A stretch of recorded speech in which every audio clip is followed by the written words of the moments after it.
I mean, you ran this unprecedented campaign, and you know, you and I talked at the beginning, the middle, the end, Yeah. right? So, You saw me become a real person. No, I'm kidding. so, but in all seriousness, it had to be an amazing experience. So, what did you take away from how it went, both in your rise up and in dealing with an environment you never dealt with before? Those giant media scrums, the national presidential debates. What did you learn from it? What did you get from it? Well, I said in one of the debates that it was like a reality TV show, and that's what it felt like you were somehow the participant in the biggest reality TV show on earth. And it was funny because I was there to make a case for a human-centered economy and universal basic income, and these things I thought were vital. But so much of the campaign revolved around things that were media friendly, like if I crowd surfed or Dance the Cupid Shuffle or whatever it was, like that actually became a bigger deal than my saying everyone should get $1,000 a month, at least for a cycle or two. So it was a learning experience. And I'm an entrepreneur, and so you just try and adapt, really. So I felt like I developed new skills and adaptations as we went to try and make the case. Like everything is about achieving the goal, and we're still working on achieving the goal now after my presidential run ended. So, Andrew, having learned from that, would you do it a little differently next time? I'm not talking about retrospect. I mean, you learned all these things having gone through this process for the first time at such a high level. But knowing that they're not going to talk about your second or third layer issues, let alone your first layer issue, right? They're not going to get to democracy dollars. They're almost never going to ask you about that. And crowd surfing gets you media attention. Next time, would you crowd surf more?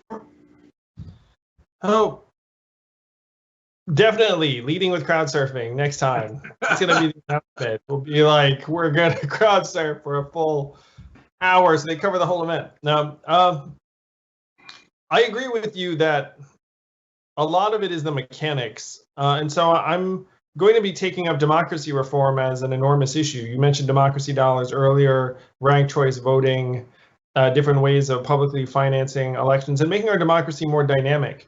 Because the fact is, more Americans are either fed up with politics now or identify as independents than identify as Democrats or Republicans. And so you have these shrinking numbers of people that are hardcore partisans, and then a lot of Americans, including a lot of young people, are looking up being like, what the hell is going on here? It doesn't seem like they're speaking to me or for me. So I learned a lot, and I'm actually working on trying to catalog some of my thoughts as to how we can improve the system so that if someone like me or someone exactly like me runs again, that they'd have like a more successful outcome. So let's assume for a second that you're not in the next administration. We'll get to that in a second. But if you're not, what do you do with democracy reform? What form does that take in terms of trying to fix the system?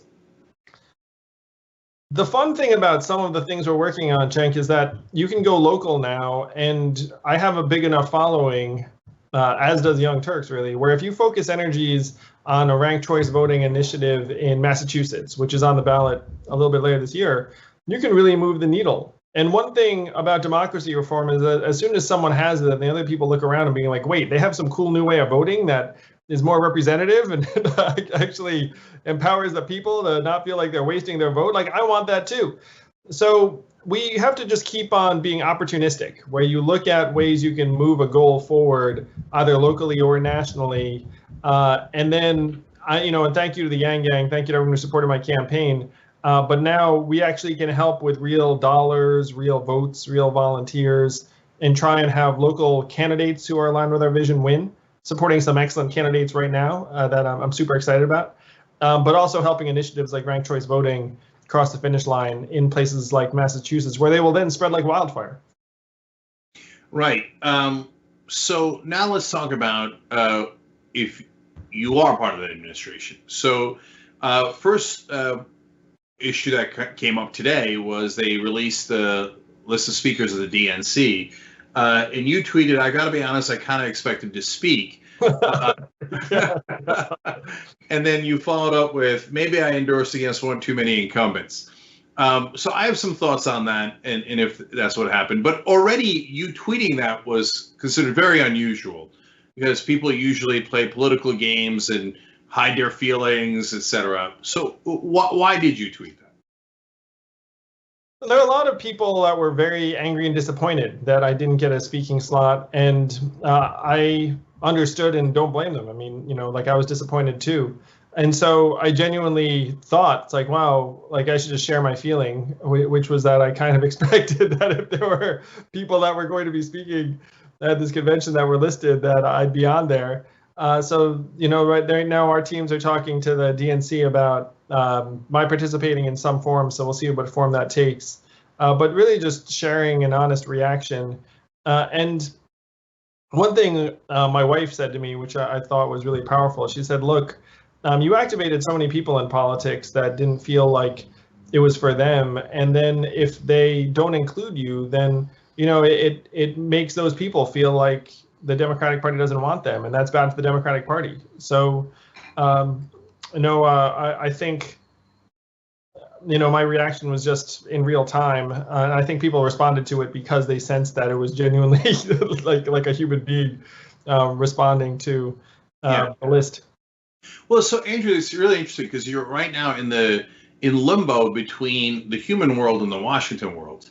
And so that puts you in an interesting spot, because you rose up because you're an actual person who reacted in normal human ways. So if you were disappointed at something, you'd say you were disappointed at something. But in Washington world, people are not happy about that. And so I wonder if you could sense it now. Like, when you were running, I could tell that you could sense the crowd. You could sense the folks who were supporting you, the Yang Gang, etc. Now you must, to some degree, sense the pushback from Washington. How does that? Do you sense that? And then how do you react to that? I do sense it. There is a machinery at work, and one of the things I said was that, my team was not jumping up and down about being included before the fact, where they weren't like calling every day and being like, what day, what spot, etc. But you start recognizing that those calls probably are taking place, that there's like this whole set of gears turning and people jockeying for position. And you're right that I'm kind of outside of that, but I can sense it. And for me personally, I will say that I don't have that great an appetite to all of a sudden try to become expert in where the gears are and like what I need to pull and do the rest of it. But I have people that work on my team and in my organization that are excited about that. That they're looking at it saying, look, if we're going to actually build the right connections with folks who understand DC in a way that we do not, like, we actually have to do the intelligent thing, which is invest in that understanding. So I appreciate them. Thank you, team. Thank you for allowing me to remain relatively human while you figure out what the hell's going on. Thanks for watching The Young Turks. Really appreciate it. Another way to show support is through YouTube memberships. You'll get to interact with us more. There's live chat emojis, badges. You've got emojis of me, Anna, John, JR. So those are super fun. But you also get playback of our exclusive member-only shows and specials right after they air. So all of that, all you gotta do is click that join button right underneath the video. Thank you.